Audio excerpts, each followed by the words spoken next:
Hey guys, it's Karen Scraps and I'm on location coming to you live from Rena's bathroom. No, I'm just kidding, but I am filming in my bathroom, which I think it looks a lot like hers, except, well, what you're seeing is all black because I put down some mat boards, so this tutorial will be easy for you to see. If you haven't already had enough of flower tutorials, I'm going to show you one that, a couple that I've made, or a few that I've made, using a little bit of a different technique. And just so you can see kind of where we're going, here's a sample of the basic flower, excuse me, and then, oops, excuse my hands, they're all inky. I was going to shoot a Halloween transparency video, but yeah, I need more stays on refill. So anyways, here's some variations, but I'll get to that in a minute. So using your Tim Holtz Tattered Florals, you'll need, and I've cut this out of satin, 6 of the larger ones, 6 of the smaller ones, these shapes. I'm sorry, 4 of these. And then I use a felt circle that you can either hand cut freeform, or you can use the Sizzix Circles 1 or Circles 2. So this is the same kind of burning technique that you've seen with a lot of the other ladies, particularly Arlene, I think, who started this. And, you know, I was starting this a long time ago when everyone was doing the lollipops, and I had absolutely no success. They would come out lopsided, the burning was uneven. So anyway, so I take one of the satins and I put the right side down and I hold the little arms back and just sort of float it over. I don't know if you can see that. Float it over the candle. And you can try getting all those little frayed parts off. I don't usually worry about that too much. I like how that looks. So you just keep going around. And then you do all 6 of those. Then you go ahead and do the little ones. The little ones are a little harder for me because it's close to the flame, and unlike most people, I don't know, I can, really sensitive to the heat. Okay, so, and these, you know, you can curl them up. I just don't burn them too much because then that whole petal disappears. Okay. So then you just finish those. Okay, so this is the other thing I wanted to show you that I thought was a little unique with this flower, because I know there's a bazillion fabric flower tutorials, but this is a kind of fabric. It's a crinkle type of polyester, and I think I've seen this a lot in my wedding too, of that kind of crinkle polyester that maybe you find more in like Mother of the Bride dresses or fabrics. But what's cool about it is when it's burned, it already changes to this darker color. So can you see that? That's pretty cool. So you know how we're always inking the edges, and this just automatically does it, and it's just gorgeous. I will show you with the small petal how that changes. So here's what the petal looks like.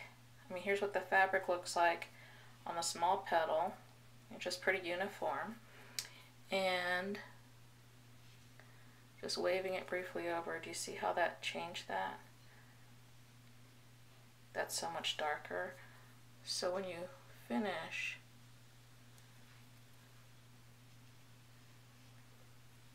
and this, you just touch it slightly. Like I said, I don't want the whole petal on these small flowers to disappear. Here's what you have. And so wait, here's an original before the heating. And here it is with the burnt edges. Okay, so let me finish. Alright, so we're done with the small flowers. See how they're all done? And again, there's 6 of the large ones and 4 of the small ones. And then I have a felt circle. And normally I would try to match that with some sort of a pink, but I want you to see the contrast. And the same thing applies to the thread. Yes, I'm going to sew it. And I will tell you why. One is I've tried so many times with the glue gun, and one, again, my fingers get hot and it's too much for me. But also I end up with big globs of glue, so the center of the flower turns out really hard. And some of these I might be doing for some friends for babies, for their little headbands. So I want the whole flower to be pretty soft. So you'll see all I did was put a knot. Again, normally you would use a matching thread. And my first big flower, and through the bottom, just go through the center. Okay, then thread that, and it's just like threading, just like you're doing beads, really. And then I'll take my next flower, fold it in half. Okay, fold it in half again. And if it's a little not perfect, a little twisted, that's fine. And then I'm just putting the needle through. Can you see that? Roughly in the corner, maybe about 1/8 of an inch from the edge. And that's one. Pull it down like a string of beads. Okay, let me move, get more in frame for you. Take number 2, fold it in half. And you don't have to be too careful about the folding, except you do want to have it in half and not too off side or off center. And just fold it in half again. String it through. You don't, I was worrying before, I work this and work this, you don't have to worry at all about how it ends up on the bottom. You don't have to try to perfectly space it or anything, because it just, you just fluff with it at the end. At the beginning, when I was trying this a million times, I was sewing each petal down in place, and it just ended up taking a lot longer, and it was very bunched up. Okay, so here we have, again, the bottom felt, the bottom flat piece, and the 4 folded pieces. They're just folded in quarters and strung on like beads. And then all I do is, you can see them all sort of spiraled out there. I'm not trying to center it or anything. You can see where my original place is, where I put my thread through, and all I'm doing is securing it down like this. And then you just sort of fluff it. Now, you can leave that the way it is, and it makes sort of a carnation. Alright? And then all I'm doing is poking it through just a little bit. And this makes an easy knot. You poke the needle halfway through, go around once, twice, maybe 3 times. Hold it, put your thumb on the thread, pull it through, and you have an easy knot. But I want to go ahead and do a center. So I was working on this, and this is where those little flowers come in. And you just find the center back, pull your thread through. And I'm doing the same thing with the smaller petals. Half, and then 1/4. Ouch. Don't poke yourself. String it through. Okay. Again, half and 1/4. Pull it through. And again, these are only 4 of the small ones. And that's pretty much what I found out. You don't really need the 5 because of the bulk or the body of the fabric is, you know, greater for the proportions to the smaller one. And there you have a center, okay? And just because of these being here, they do flatten out the center a little bit. Excuse me, frog. And I just pull it through. So that sort of flattens out that fluff, but then you have a nice center that looks like all the new growth. Using the round felt back, the organza sheer as the larger flowers, and then the satin as the little small center flowers. Then this one is just the large organza satin. Just the large organza. This has satin, and these are 2 large ones that are just sewn flat. Then these are the organza, which is folded into the quarters, and then the satin again folded into corners, the small ones. That's a round with the pink satin, and then this.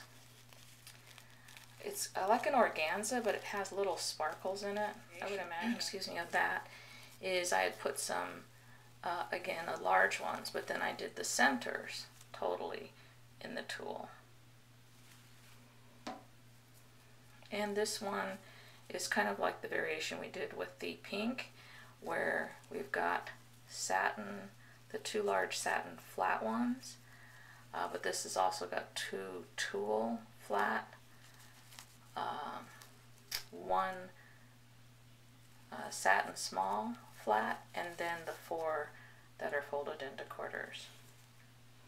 So you can see I've had a ton of fun with these. This is purple.